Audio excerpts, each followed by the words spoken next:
Hey, I'm Paul Sponcia. I'm the CEO of the IT company. All of our videos are really designed for one thing, to help business leaders understand how to align IT with their business strategy so that they can go further faster. Further faster means make more money and have more fun. That's ultimately what we want you to do. So thanks for stopping by. Thanks for watching. Hope you enjoy. Hey, this is Paul Sponcia, CEO of the IT company, and I'm here with my friend Hank Brown. And we're going to talk kind of at a broad level about being ready for a crisis. I think that's a good way to say it. And I think a crisis falls into a lot of different categories. And so to frame it out, I think, help me if I'm wrong, but to frame it out, a crisis would generally, in the context of what we're speaking about, is something that would put you in a situation where you may not have access to all the resources you used to have access to, or you have some diminishing scale of how long those resources are going to last you. So if we had, as we've talked about, a massive power outage and the grid was out and we didn't have power for 3 weeks or 2 weeks or even a week for that matter. And so I think a great place for us to start in the context of these conversations was what a friend of mine asked me as I was driving over here was, so what's one or two or three things I should do to be prepared for a crisis? So I think that's a good place to start. What would you say, maybe whatever, 1, 2, 3 things? Sure. So if you didn't get a chance to watch the previous videos, or because I did a couple with Paul and his company, my background is cyberspace operations and military operations, but I've done a little study on my own on just the fragility of the infrastructure at large. And so when I describe a crisis, it's agnostic to the causality. There are a number of causes, and we could do a video on that if we wanted to talk through what I would call the interdependent or interrelated causes, but they're really dependent of each other. So one, statistically, one doesn't cause the other one. Each of them could occur independently. And so even in current news, there's been, people are concerned about 2020 because all these things keep happening, to include COVID, but there's like a potential of a solar flare right now. That is independent of a virus, but either of those could cause a degradation of what I'll call the infrastructure.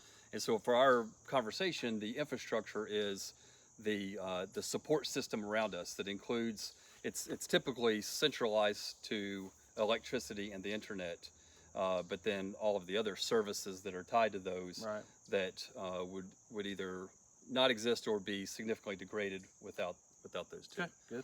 So it's easy in this conversation to get into a discussion of what is the actual risk. I think it's better to accept that there's a risk, just like we do in other risks. If you're buying car insurance, you don't spend a lot of time trying to calculate what the percent of likelihood you're going to have an accident is. The insurance company did that, right? And that's how they charge you, but you didn't do that. You came up with that. You just said, yeah, it's possible, so I'm going to hedge against it. So really that's what this discussion is how do you hedge against a disruption to our infrastructure? Okay, good.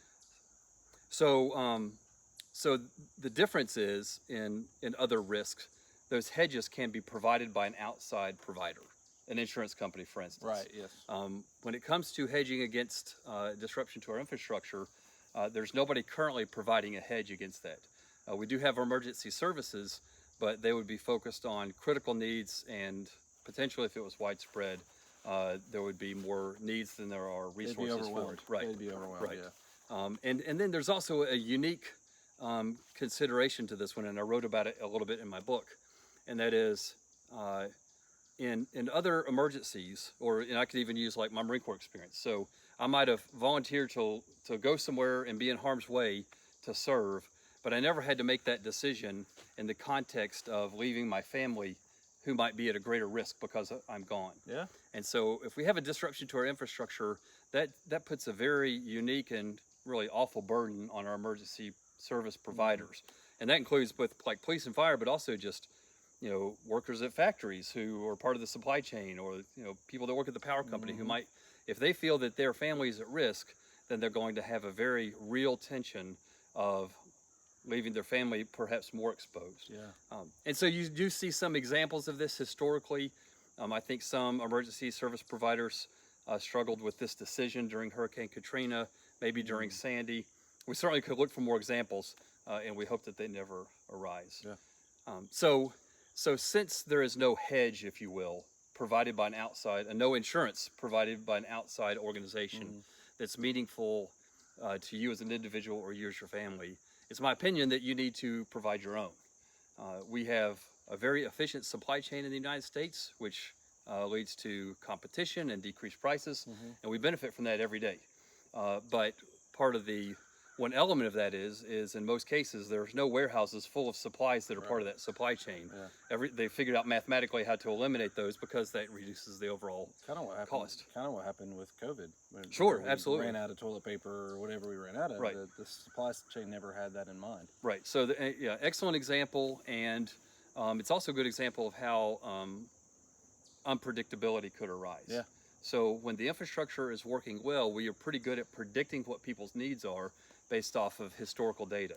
But when things are happening that don't have a historical precedence for the data, then even like artificial intelligence, it relies on a data feed or a data history in order to inform its future decisions. So when you get into that unprecedented situation, then there are going to be unexpected symptoms, if you will. And so my recommendation is, again, agnostic to the cause, but to try to create a buffer for yourself of both things, but perhaps even a mentality and a position for you and your loved ones, if you will, that can buy time and space, and that's a military term. Yeah. So if you have a hard decision to make, you'd rather have time and space to make that decision rather than being in an extremist situation where you have to make a decision now without, under duress and maybe under a direct threat. And that direct threat could just be that you're thirsty and your body needs hydration and you don't have water. So back to the interdependencies of our infrastructure, 10% of our country is on a well, and so that relies on electricity. Yeah. The other 90% is on some type of municipal water, and that also relies on electricity indirectly, in that in most cases the water's pumped, it's treated and pumped, and then it goes into some gravity position where it's uphill of your location, and gravity will feed it. So when the electricity goes out, and most people have experienced that, they probably say, well, we still have water, but that's a temporary condition, and they'll have water only as long as there's still until that immediate supply is used up. Gravity takes effect and all that's uphill. And there's emergency pumps and things like that. So I mean, there are certainly mitigation factors that emergency and utility services or providers have. What we would like to do is be able to provide our own buffer. So if the unexpected occurs and their mitigation wasn't sufficient, and there's always some level of some extremity that it could be insufficient, then you can provide for yourself. Got it. So back to your friend's question, I would say, as human beings on book 2, which is, it's in review right now. So I've written a couple of books. Plan Bravo, You Don't Have to Be a Prepper to Be Prepared is the first one. And really it's more of the why, but also an introduction to the how. Book 2 will be You Don't Have to Be a Prepper to Be Prepared to Stay Home for 2 weeks. And so really it gets more into the how and less of the why. Okay. And I think 2 weeks is a good measure. I call the prepper's dilemma. There's always something else you could do. Right. But we know statistically that power outages, the less duration, the more likely. If you think of power outages you're aware of, you've experienced, rarely have they gone beyond 2 weeks. Yeah. Well, most of the time it's a day. It's or a day, night or right? Something like that, Right. or a couple hours, frankly. Yeah.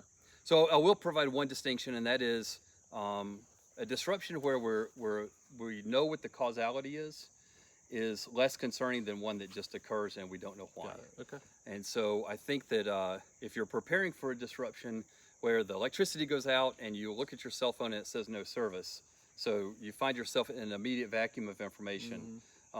If you prepare for that, then you're going to be prepared for one where the snowstorm came and knocked out the power. Yeah, but in this case, you know why. Yeah. I do think that people's propensity to act out will increase in the absence of information. So on that note, most people will not act out. Most people are going to are actually going to be the opposite. They're going to be wanting to help other people. Yeah. But when the unexpected occurs, then people will do unexpected things, and people's response mechanisms will be different, out of the norm, if you will. Particularly if there's been some reduction in emergency services. So back to your friend's question. Maslow's hierarchy of needs. First thing is water. Okay. And so if you turn on the faucet and there's not clean water coming out, then how can you provide water for your family? There's a number of measures out there. Anything from a gallon to 2.5 gallons a day is kind of what a human basically needs for sustenance.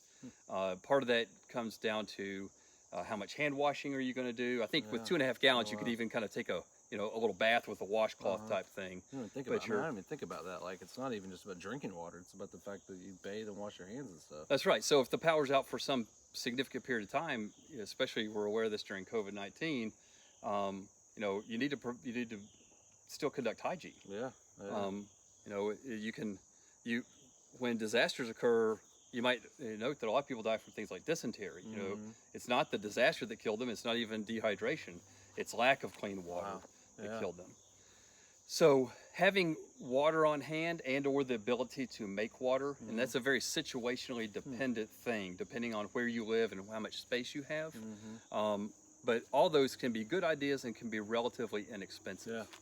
Yeah. And so I don't know if you wanted to delve into that now in terms of making water. Is that like, well, I mean, I guess one side of it is just buying water, right? Like, buying gallons of water, storing it somewhere, and then there is, I've never thought about making water outside of a, well, and so when I say making, collecting water, right? Okay. I mean, yeah. So rainwater maybe, in a way to put to clean it so that it makes it drinkable, I guess. And I don't think it's a bad idea to have like a book on hand that might have some instructions on collecting, so you don't have to become some kind of expert in the short term. Because we could take, we're surrounded by grass out here. I could take a plastic bag and put it over those flowers over there, and wrap it around, tie it at the bottom, and put a rock in the bottom. And as those flowers emitted moisture, it would collect on the plastic bag and gather in the bottom. That's called the solar still. So not everybody needs to know how to make a solar still, right? But if you had a little book, like a little handbook or something like that, remember, you might not have the internet, so that could be helpful. But my initial recommendation is, so if you're starting at square one, most people drink water at home, right? So if you drink water from prepackaged in plastic bottles, and I like to use a term I call pre-purchasing, where you buy things and use them, you create a buffer for yourself of things that you would normally use anyway. So you're not buying things that are unnecessary. In water, it might be a step that's beyond what your desire is to buy a osmosis machine that you could stick in like the local fish pond, and it would distill the water, and so that's multi-$1,000. You're rarely going to use it. You might want to do that, but you could just start with buying extra cases of water. Or if you're a person who'd rather drink out of like an Nalgene bottle, you could buy those with filters built into them. So that's not a bad thing to have, even if you're just traveling. And you can also buy larger containers to store water in. If water is treated municipally, they make droplets that you can put in there that don't purify, they just stabilize. And so you can put things like 5 gallon, they have water bricks or water jugs. You can put them in there. The dog's killing me back there. It's okay. There's something back there. It's part of the ambiance of doing these shits outside. Yeah, it's a blooper show as anything. Right. You can put them in the water bricks, and so we have a well, and so we know that without electricity, we only have the 30 gallons of water that's in the well tank. And so what I have immediately is I have these water bricks in the garage in a cool place, and they're treated, and so that could be our immediate water source. So if the electricity doesn't come back on, I figured out a way to create water. And I don't want to run too far down a rabbit hole, but I think about like just going hiking. I have I don't know why I'm drawing a blank on it, but I have the little extraction that sucks the water through and cleans the water. Right, it's just a water filter, It's a water filter, and so even something, I think I paid $15 or something like that for that, just for, going to, when we're hiking, run out of water in a creek, I need water. So, it's something as simple. Obviously, you have to collect the water. So that's a whole different issue. Mhm. But having something like that, I mean, is it safe to drink rainwater? Like if you pull it through something like that, like is that? Oh, absolutely. If you pull it through It a is. filter. Okay. So Okay. there's kind of two contaminants that can be in water. There can be a chemical contaminant, and then there can be a biological contaminant. Like in But- creeks, it's biological. Generally typically. speaking, Like could in be the both. Smokies, but But like there's a creek over here to our left, and we have wild hogs around here, so it's more than likely that the creek has an amoeba in it Yeah. that's transferred by the hogs. Yeah. And so I wouldn't want to drink that water, but more than likely it also doesn't have chemicals in it. right. So I could boil that water and safely drink it with Yeah. assurance. Got it, And okay. rainwater would be the same way because rainwater is distilled through Yeah. the clouds and Got back. it. But if this was a creek in like a municipality, I might prefer to filter it Got it. because of the chemicals. So in kind of putting a small bow on my friend's question, it's really about, again, creating some small buffers for yourself by making, as you were talking, what I was thinking about was, this isn't really a lot different than making financial decisions for yourself and creating, hey, I'm gonna have, I think Dave Ramsey calls it the $10,000 rainy day fund. Like start there, So I'm gonna have 10, and then I'm gonna try to get to 15, and I'm gonna try to get to, several months worth of income, and then I'm gonna try to get to a year, so that in a financial crisis where I've lost my job, I don't have the same fears I would have if I had no buffer. So I guess Right. it's very parallel. You don't have in the that same. way. You don't have the same kind of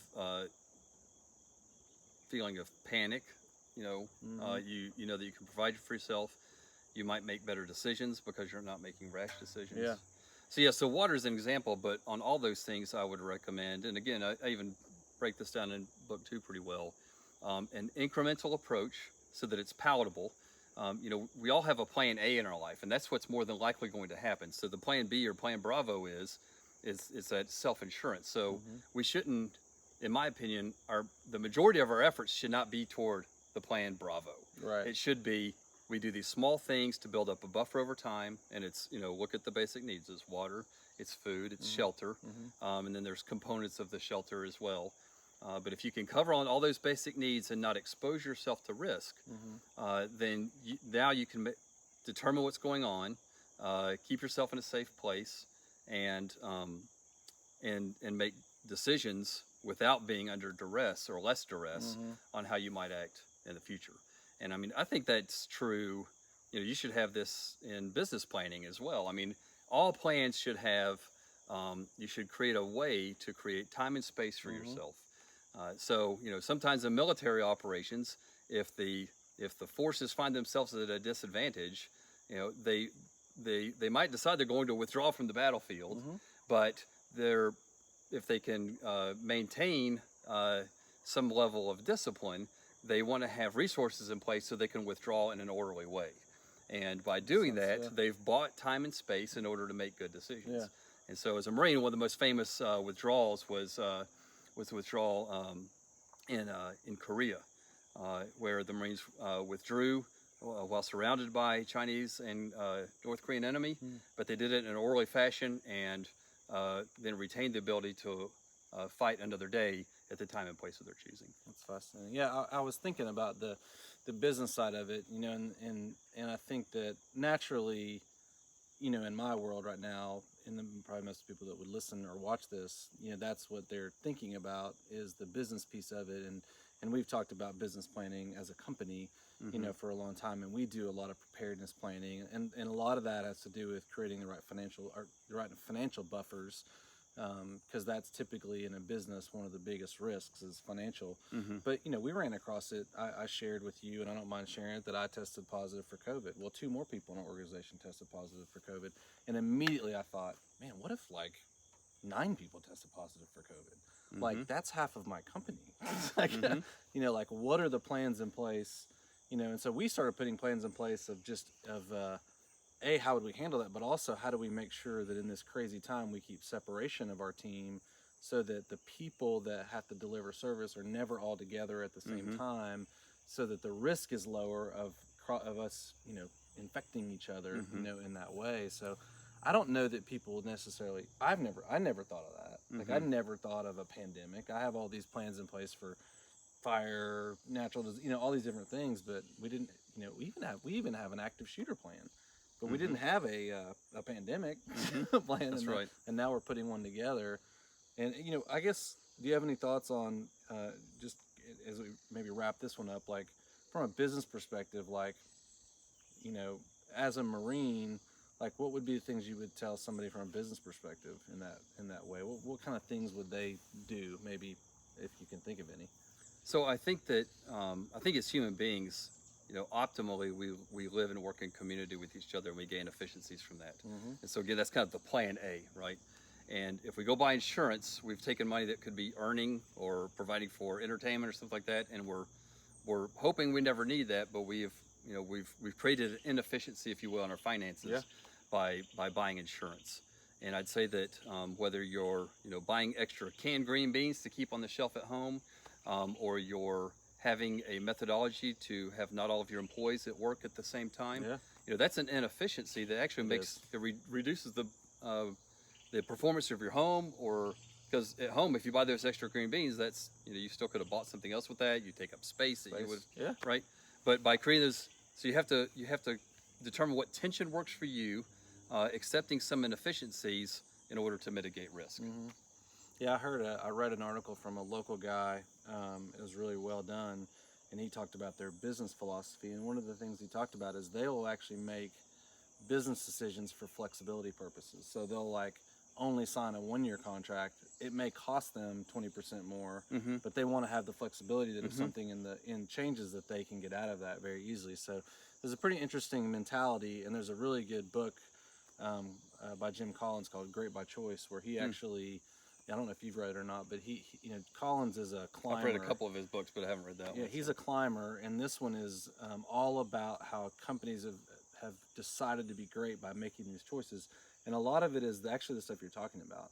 Financial buffers, human buffers, like they've made all these decisions where they've bounded risk in a way.